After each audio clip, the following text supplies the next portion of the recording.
Okay, sige. So, ara na kita sa midterms ang aton nga Physics 2. And with that, i-cover naton guys ang electricity. So, intro to electricity naton, ang first naton nga topic will be about charge and current. Okay. So, ang aton nga pinaka-basic gid sang current or sang electricity is of course the charge. So, the most basic quantity is our charge as it says here. So all of these notes are also in your modules and the examples nga i-solve naton subong wala na siya ga-exist sa inyo nga module. Miyala day asang separate nga mga examples. However, amo na siya ng daw same lang na sila nga pag-solve para at least nadugangan ang inyong nga examples. We are going to solve different sets for today, okay? So amo na siya. Now, the charge or a charge is an electrical property of the atomic particles of which matter consists, measured in coulombs.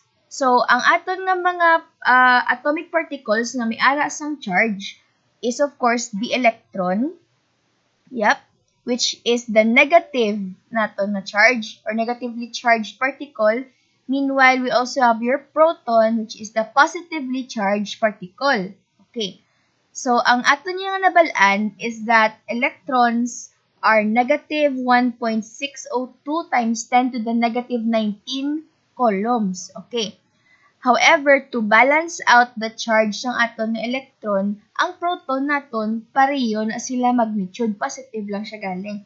So, pareho sila nga 1.602 times 10 to the negative 19 coulombs, si electron negative, si proton positive. And then the other particle sa inyong atom, if you can remember, is the neutron. So, isulat ko diba? So, neutron. Of course, ang neutron naton, wala na siya sang charge. So, as is na siya. Wala sang charge, okay? It's just electron and proton. Okay. When a conducting wire, which consists of several atoms, is connected to a battery, miyara sang force nga gakatabo. And that force compels your electrons to move. So, pag itakod mo siya sa battery, mapirsahan ng aton nga electrons nga magiyo. Once nga magiyo na naganing aton nga electrons, gaka-form ang ginatawag nga electric current. Kag tungod gagiyo ang aton nga mga charges, ang iya nga unit is coulombs per second. Dari siya. Coulombs per second or amperes. Therefore, guys, ang isa ka coulomb per second is equal to 1 ampere. Okay? But before we solve anything regarding electric current, let's try to see danay kung pila ang charge sa isa ka plate containing 3,200 electrons. So you also have a similar type of example sa inyong module, but yeah, let's see. As you can remember sa atong discussion lagina, ang isa ka electron is 1.602 times 10 to the negative 19 coulomb. This is per electron. So, ang symbol ng electron, amo na lang ni siya. Ang proton naman niya is P positive. Okay. And then, so, gusto na ito mabalaan kung pila ka bilog or pila ang charge. Kung miyara, 3,200 electrons. So, cancel out ni siya. So, balik lang kita gamay sa prelim tanong sa aton nga tawag sinagani na unit cancellation. Amo na siya. So, with this, negative 1.602 times 10 to the negative 19 coulombs times 3,200 is equal to negative 512.64 times 10 to the negative 18 coulombs, or this is negative 512.64 atto coulombs. So, ang atto coulombs nyo guys, sa inyo na nga metric prefixes, that's times 10 raised to the negative 18. Okay? Ang inyo sina nga value for the charge of an electron, kung budlagid sa ulohon, si negative 1.602 niyo nga, pag sinagani, constant na. So, kung budlay siya sa ulohon, actually, ara na siya sa inyo calculator, sa mga kakapyot sang kasyo nga 991 plus, that is constant 23. Pero, i-note nyo gid kay, or kung di gani, sa likod, wala sa inyo calcio, meron, ada by symbol nga E para sa mga constants nyo. So, although E dira ang iya nga symbol, for constant 23, pero ang yatag niya sa inyo nga value positive. So, kung mag-solve ka mo for electrons, butangin nyo lang negative. Pero, for example, ang ginapamangkot is what is the charge in a plate containing 3,200 protons. So, protons, imbis nga negative, imuon nyo siya positive. Okay? So, mula na siya, ang otherwise, ang iyang value ara sa constant 23. Okay. So, let's proceed. If the current, so current to ang istoryahan ta before we left, no? If the current does not change with time, it remains constant, ang tawag sina direct current. So, nyo na siguro gakabatian ang DC.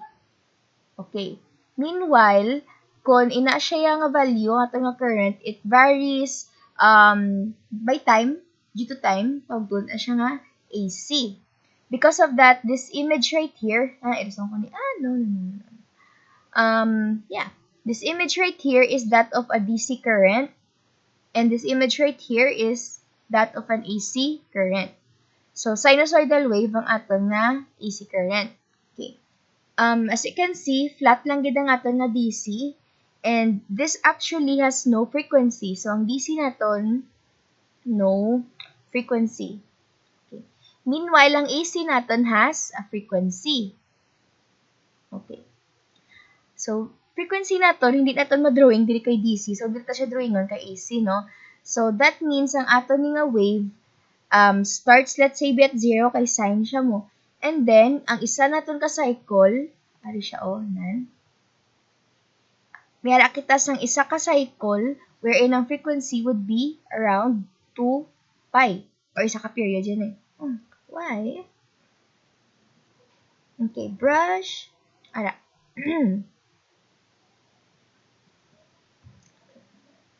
So, ang aton again nga AC, na natanaotod. So, ang aton nga AC, mayara siya sa frequency because ga-contain siya sang isa ka cycle. And one cycle is equal to 2 pi. Okay? And, yep, if it starts with 0, sine. So, 0, gani gina-start niya, sine na siyang wave.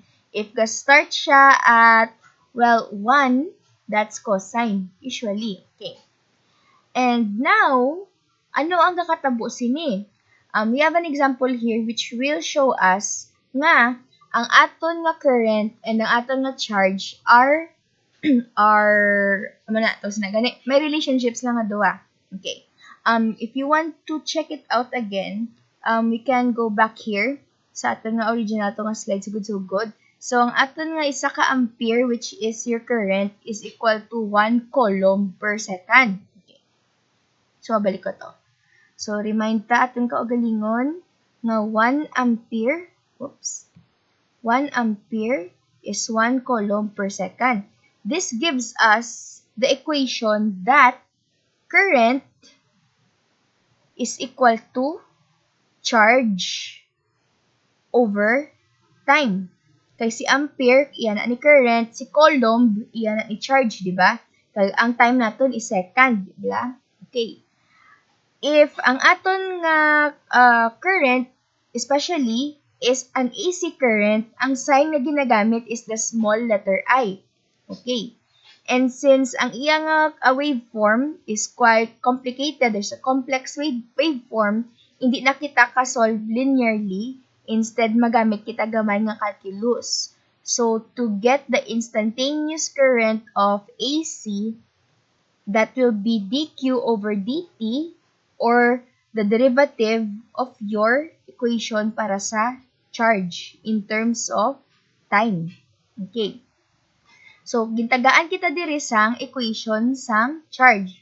The total charge entering a terminal is given by Q, yan ni charge, 40 squared sine 8 pi t millicoulomb. So, it's also a good thing that this equation is in terms of time already. So, ang imuon ta, para makuha ta na si I, i-derive ta ni siya.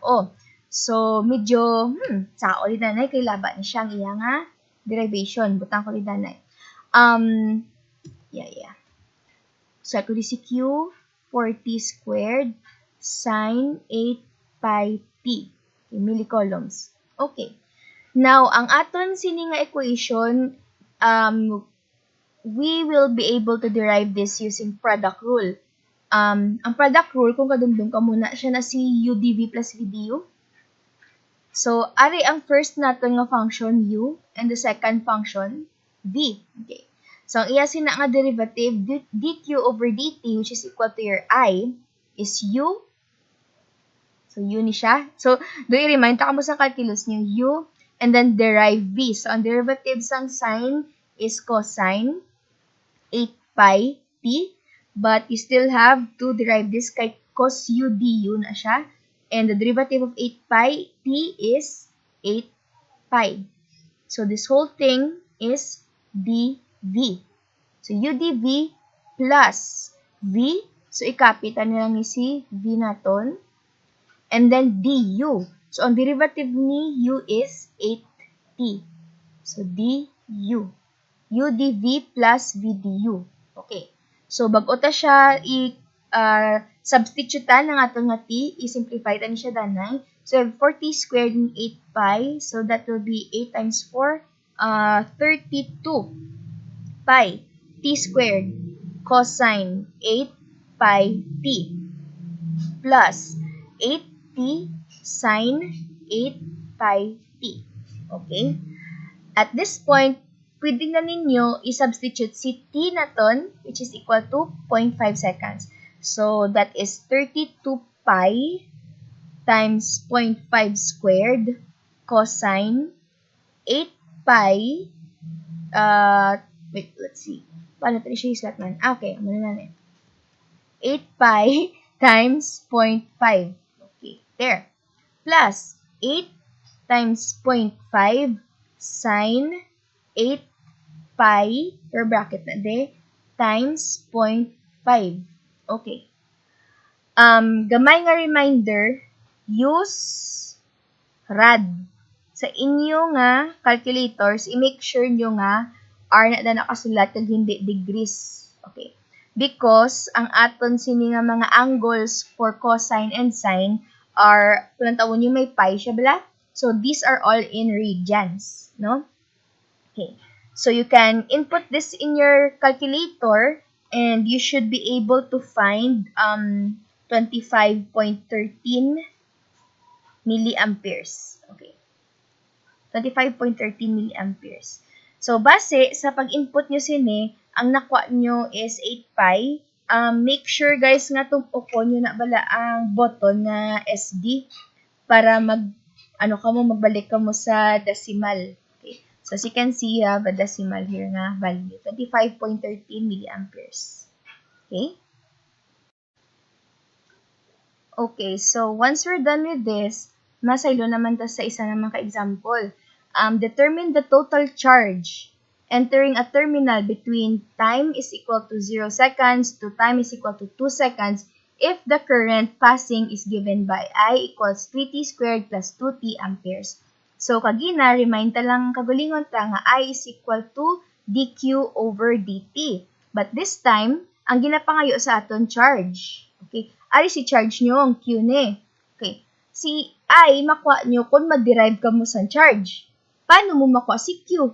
Or paano mo makuha si charge? Kung i-integrate mo ang formula or ang equation ni current. So, matabo, integrate mo siya. Okay. So, with that, oh, by the way, this is time initial and this is time final. So, given kita sang I naton, i-integrate na siya. So, Q now is the integral of 3t squared plus 2t. Ang time initial naton is 0 seconds. Ang time final naton is 2 seconds. Okay. And the integral of 3t squared is 6. Oops, nalinga ako mag-derive. That's 3t cubed over 3 plus 2t squared over 2. So, hungod-hungod ni siya para cancelled out ni siya.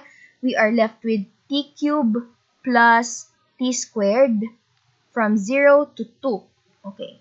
Kag paano ni siya ginagamit? Just remind you guys, that's final minus initial. So, that means 2 cubed tadanay plus 2 squared. So, mani ato ng first equation for final, t final, minus For t initial, ang 0 lang man ang ato na t. So, 0 cube plus 0 squared. For this is time initial. So, let's say be 1 na day. No? What if time equals 1? Naman na. So, isla nyo lang, ma-1 na day, 1. Okay. But for this case, 0 man lang siya. So, tawhay ni, babay na siya tanan-tanan. Okay. We are now left with 8 plus 4. Therefore, ang answer natin is 12 coulombs. Okay?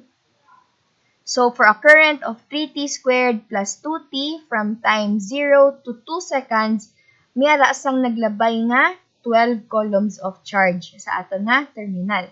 Okay. Gamay nga challenge lang. Gamay nga challenge. Pila ka bilog nga mga electrons ang naglabay. So, nota de. Biko no. How many electrons passed sa ato ni nga current which is 3t squared plus 2t amperes within 2 seconds kung na-solve naton 12 coulombs sa. Okay. So, as you can remember, balik na to sa aton nga constant which was negative 1.602 times 10 to the negative 19 coulombs per electron. Okay. So, pila kuno ka electron ang ang nagginuha. So, ang matabo para si coulombs ang makancel out, si electron ang mabilin, ma-divide kita sa 12 coulombs. Kung lang tawon nyo guys, ang 12 coulombs, actually ang 1 coulomb lang, dako-dako na siya kayo nga value. So, cancel out ni si coulomb o ang aton gakakwa, let's see here. We have constant 23 by 12. Okay. And then, kay tungod 1 over electron kita dire, ma-reciprocal ko. So, 1 divided by answer. Damo-damo kayo. You have 7.49 times 10 to the 19 kabilog ng mga electrons. Damo-damo sila kaayo. Yeah. Yeah. So, just a little information, a little bit of trivia. 1 coulomb is already a very big value. Usually, mga millicoulomb, nanocoulomb, so mga mo na ginabutang ta. Okay? And yep, that is the relationship between your current and charge. Ang aton nga normal nga ginagamit, equation, kumbaga, nga relationship between I and Q is this guy. Otherwise, kung sulit naman ang ginapangita, so I dq over dt, q integral ni I. And this is especially used for alternating current. Kaya kung direct current lang man tati, q over t lang man na siya. But then, in ECE, commonly ginagamit din si AC, okay? So, yep.